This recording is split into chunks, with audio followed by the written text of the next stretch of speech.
Hello दोस्तों, welcome back Nandini mom's blog. तो दोस्तों, आज हम बात करेंगे कि औपबंधिक नियुक्ति पत्र।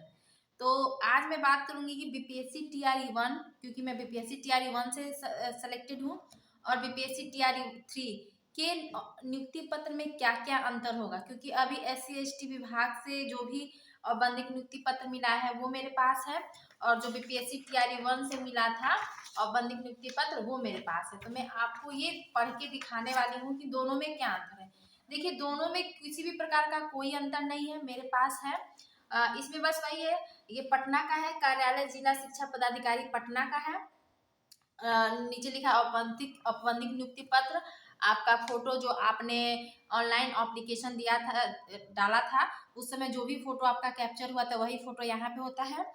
और यहाँ पे दिनांक 2/11/2023 को है, 23 है, और विषय है सम्मानित। चूंकि ये 1 to 5 का जो औपबंधिक नियुक्ति पत्र है, तो इसमें क्या क्या है मैं वो आपको बताऊंगी। आपका यहाँ पे पत्रांक हो जाएगा, पद का नाम विद्यालय अध्यापक 1 to 5 प्रेषित है राजनंदिनी चौरसिया के नाम से, और Shri Ram Chaurasia father name, category है जनरल कैटेगरी है, रोल नंबर है, फिर एड्रेस, पूरा एड्रेस दिया हुआ है।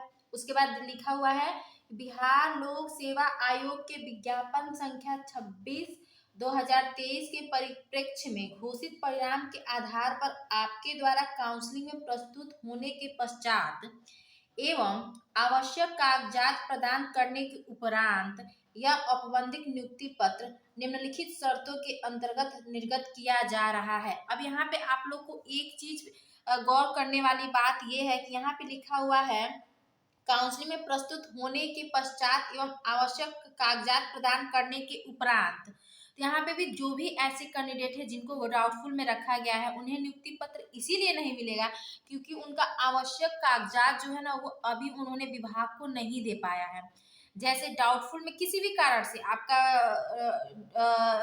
किसी डॉक्यूमेंट में ब्लर होना, या फिर किसी में स्पेलिंग मिस्टेक होना, या फिर मार्कशीट या फिर सर्टिफिकेट में इन दोनों में से किसी एक का आपका लगाना, या फिर सीटेट में 82 नंबर आपका होना, ये आपका क्राइटेरिया पूरा नहीं किया हुआ है। इसी वजह से आपका आवश्यक कागजात में आपका एक दो कागजात में की वजह से आपको डाउटफुल में डाला गया है, और इसी वजह से आपका जो है नियुक्ति पत्र नहीं मिलेगा। अब इसकी निम्न शर्तें क्या है वो मैं आपको पढ़ के सुना रही हूँ। तो पहला यहाँ पे लिखा हुआ है, हर एक पॉइंट को मैं आपको समझाऊंगी कि किसका क्या मतलब है। यहाँ पे लिखा हुआ है, यह औपबंधिक नियुक्ति पत्र बिहार राज्य विद्यालय अध्यापक नियुक्ति, स्थानांतरण, अनुशासनिक कार्यवाही एवं सेवा शर्त नियमावली 2023 के नियम 1 के तहत निर्गत किया जा रहा है। तो पहला तो ये है कि ये नियम 1 के तहत निर्गत किया जा रहा है, तो इसमें कुछ समझाने वाली बात नहीं है। अब दूसरा कह रहा है, इसे नियुक्ति पत्र न समझा जाए। ये नियुक्ति पत्र अभी नहीं है, न समझा जाए। नियुक्ति पत्र विभाग द्वारा आपके प्रमाण पत्रों के सत्यापन एवं अन्य प्रक्रिया के पालन करने के पश्चात निर्गत किया जाएगा। तो जी हाँ दोस्तों, ये अभी एक औपबंधिक नियुक्ति पत्र है। हम लोग जब काउंसलिंग कराए थे तो हमें यही औपबंधिक नियुक्ति पत्र मिला था, और इसको लेकर हम लोग गए थे अपनी ट्रेनिंग पे। जब 15 दिवसीय ट्रेनिंग हम लोग की पूर्ण हो गई तो फिर कहीं जाके हमारे विद्यालय हमें प्राप्त, विद्यालय का नाम हमें पता चला, और विद्यालय अपना ज्वाइन करने से पहले हमें कार्यालय पटना के गर्दनी बाग में बुलाया गया था। वहां पे हम लोगों को पदस्थापना पत्र दिया गया था, अभी वो है। तो अभी हमारे जो भी कागजात है उसकी अच्छे से जांच चल रही है। उसके बाद हमें नियुक्ति पत्र मिलता है, तो हमें उसके बाद ही नियुक्ति पत्र मिला, पदस्थापना जिसको कहते हैं। अभी पदस्थापना वाला भी मेरे इसमें है, मैं वो दिखा रही हूँ आपको। योगदान प्रपत्र, ये है हमारा योगदान प्रपत्र जो हमें ट्रेनिंग के बाद मिला था। और ये है विद्यालय पदस्थापना प्रपत्र, यही विद्यालय पदस्थापना प्रपत्र यही है। इसी में आपका विद्यालय का नाम लिखा हुआ मिलेगा। जब आपको ऐसा विद्यालय पदस्थापना पत्र मिलेगा तो उसमें आपको अपने विद्यालय का नाम पता चलेगा कि हाँ, उससे पहले ही आपको अपने विद्यालय का नाम पता चल जाएगा। जब आप लोग ट्रेनिंग में जाएंगे तो वहां पे आखिरी दिन आप लोग का लिस्ट स्कूल का नाम आ जाएगा कि आपको ये वाला स्कूल अलॉट हुआ है। और उसके बाद आपको ये लेटर लेने के लिए आपको कार्यालय पे बुलाया जाएगा। फिर ये लेटर आप लोग लेके जाएंगे अपने विद्यालय में, तो अपने विद्यालय में ज्वाइन करेंगे। और जिस दिन ये लेटर ले जाकर आप अपने विद्यालय में ज्वाइन करते हैं, उसी दिन से आपका वेतन स्टार्ट हो जाता है। तो ये रही विद्यालय पदस्थापना पत्र। इसके बारे में भी मैं आप लोग को बताऊंगी कि क्या हुआ था। ट्रेनिंग के बाद हमें औपबंधिक नियुक्ति पत्र मिला था, सॉरी बता रही हूँ। और जब हम लोग का ये हुआ था ना काउंसलिंग, तो काउंसलिंग के समय हम लोग को ये पत्र मिला था। इसमें लिखा है काउंसलिंग सह उन्मुखीकरण हेतु आमंत्रण। तो ये था। तो इसमें भी काफी चीजें हैं, वही चीजें हैं इसमें। तो पहले मैं फर्स्ट पेज को आपको पढ़ के सुना दे रही हूँ कि इसमें क्या लिखा था। अब तीसरा लिखा है, आपके बतौर विद्यालय अध्यापक शीघ्र ही किसी विद्यालय में पदस्थापित किया जाएगा। तो आपको ये पत्र मिलने के बाद, नियुक्ति पत्र मिल जाने के बाद, औपबंधिक नियुक्ति पत्र मिल जाने के बाद आप लोग को कुछ दिनों के बाद यहाँ पे लिखा ही है कि शीघ्र विद्यालय मिल जाएगा। तो आप लोग को भी आपके विद्यालय का नाम और किस दिन आप लोग को ज्वाइन करना है, ये आप लोग को कुछ दिनों के बाद पता चल जाएगा। चौथा दिया है, आपका वेतन विद्यालय में योगदान की तिथि से देय होगा। तो मैंने अभी आपको इसके पहले ही बताया है कि जिस दिन आप अपना पदस्थापना पत्र लेके विद्यालय में जाएंगे और अपना ज्वाइनिंग देंगे, उसी दिन से आपका विद्यालय में वेतन चालू हो जाएगा। अब आप विद्यालय की टाइमिंग 9 से 4 बजे है। अब 9 से 4 बजे के बीच आप जितने भी बजे जाते हैं, आपका सैलरी उसी दिन से शुरू होता है। लेकिन आप लोग कोशिश यही कीजिए कि जितना जल्दी हो सके, जितनी सुबह के 12 बजे के पहले ही अपन पर विद्यालय ज्वाइन कीजिए। पांचवा दिया है, बिहार राज्य विद्यालय अध्यापक नियुक्ति स्थानांतरण अनुशासनिक कार्रवाई एवं सेवा शर्त नियमावली 2023 के नियम 10 के तहत विद्यालय में योगदान की तिथि से आपकी परीक्षा अवधि प्रारंभ होती है। तो हमारी परीक्षा अवधि, हम लोग की जो बीपीएससी टीआरई 1 है और बीपीएससी टीआरई 2 है, उनकी परीक्षा अवधि जो है वो 2 सालों की है। तो मेरी 1 साल कंप्लीट हो गई है, दूसरा साल स्टार्ट है। लेकिन जो आप लोग की जो परीक्षा अवधि है वो 1 ही साल की होगी, क्योंकि ये कैबिनेट से इस पर मुहर भी लग गया है और विभाग ने ये भी बता दिया है कि आप लोग की जो भी परीक्षा अवधि वो 1 साल की ही होगी। इस परीक्षा अवधि में ही जिस दिन से आप विद्यालय में योगदान करेंगे, उसी दिन से, उसी डेट से आपकी परीक्षा अवधि चालू हो जाएगी। तो ये आप लोग को समझ में आ गया कि प्रोबेशन पीरियड जिसको कहते हैं ना, वही परीक्षा अवधि है।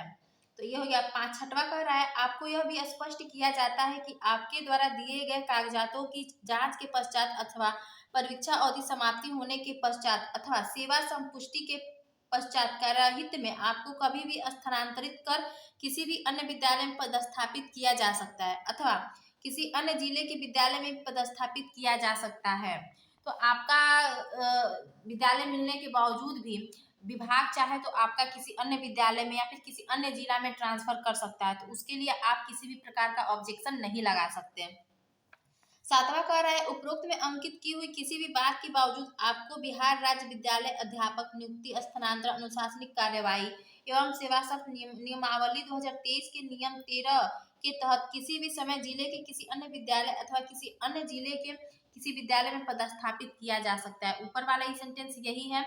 एक डिप्टेशन होता है कि कुछ, अगर मान लीजिए आपके प्रखंड में कोई विद्यालय है, आपके विद्यालय में टीचर्स की संख्या ज्यादा है और वही किसी दूसरे विद्यालय में टीचर की संख्या कम है, तो आपका डिप्टेशन दूसरे विद्यालय में भी किया जा सकता है। ऐसा होता है, हमारे यहाँ भी टीचर्स आए हैं तो डिप्टेशन का भी होता है। तो इसमें भी आप ऑब्जेक्शन नहीं लगा सकते। अगर विभाग आपको जहाँ पे भी भेजेगी, आपको वहाँ पे जाना पड़ेगा। अब आठवां कह रहा है, आपका पहचान कोड इतना है, कालांतर में सभी प्रकार के विभागीय पत्राचार में इसी आईडी नंबर का प्रयोग करें। तो सही बात है, हम लोग जब ज्वाइनिंग करने के पश्चात हमें यही आईडी, इसी आईडी से हम अपने सारे काम करते हैं।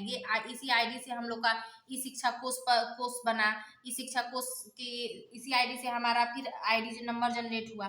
तो ये नंबर भी नीचे लिखा हुआ है, काफी चीज होता है। और यहाँ पे है घोषणा पत्र, ये हमारे द्वारा जो घोषणा किया जाता है कि हम क्या करते। तो वो घोषणा में क्या है, मैं वो आपको पढ़ के सुना रही हूँ। मैं घोषणा करती हूँ कि मेरे द्वारा दी गई सभी सूचना प्रमाण पत्र सत्य है। मैं विभाग की उपरोक्त शर्तों को मानती हूँ। मेरे द्वारा दी गई कोई सूचना प्रमाण पत्र यदि गलत पाया जाता है तो मेरे विरुद्ध कार्रवाई करने हेतु विभाग सक्षम है। मैं यह भी घोषणा करती हूँ कि मैं किसी भी सरकारी, गैर सरकारी संस्था अथवा पंचायती राज नगर निकाय के शिक्षक के रूप में कार्यरत नहीं हूँ। कार्यरत होने की स्थिति में औपबंधिक नियुक्ति के एक पक्ष के अंदर त्याग पत्र, विरमण पत्र, अनापत्ति प्रमाण पत्र सक्षम प्राधिकारी से प्राप्त कर समर्पित करूंगा या करूंगी। तो आप लोग कोई भी हो, जो भी ऐसे जॉब में हो, तो औपबंधिक नियुक्ति पत्र लेने के पश्चात आपको कुछ दिनों के अंदर अपना पुराना वाला त्याग पत्र देना होता है। तो बस औपबंधिक पत्र यही है, और जो SC/ST विभाग ने जो जारी किया है वही सेम चीजें उनका भी यही है, बस वही है, डेट वगैरह सब चेंज हो चुका है, बाकी कुछ नहीं है। और आप लोग को भी यही चीजें मिलेगी, जो भी इसमें लिखा हुआ है A to Z वही चीजें होगी। तो मैंने सोचा आपको मैं औपबंधिक नियुक्ति पत्र दिखा दूं कि ये होता कैसा है, इसमें लिखा क्या होता है। तो इसमें इसकी सारी जवाबदेही आप लोग की है। तो आज की वीडियो में यही है, और पदस्थापना और योगदान प्रपत्र के बारे में मैं अपने अगले वीडियो में बताऊंगी। तो आज के लिए इतना ही, बाय।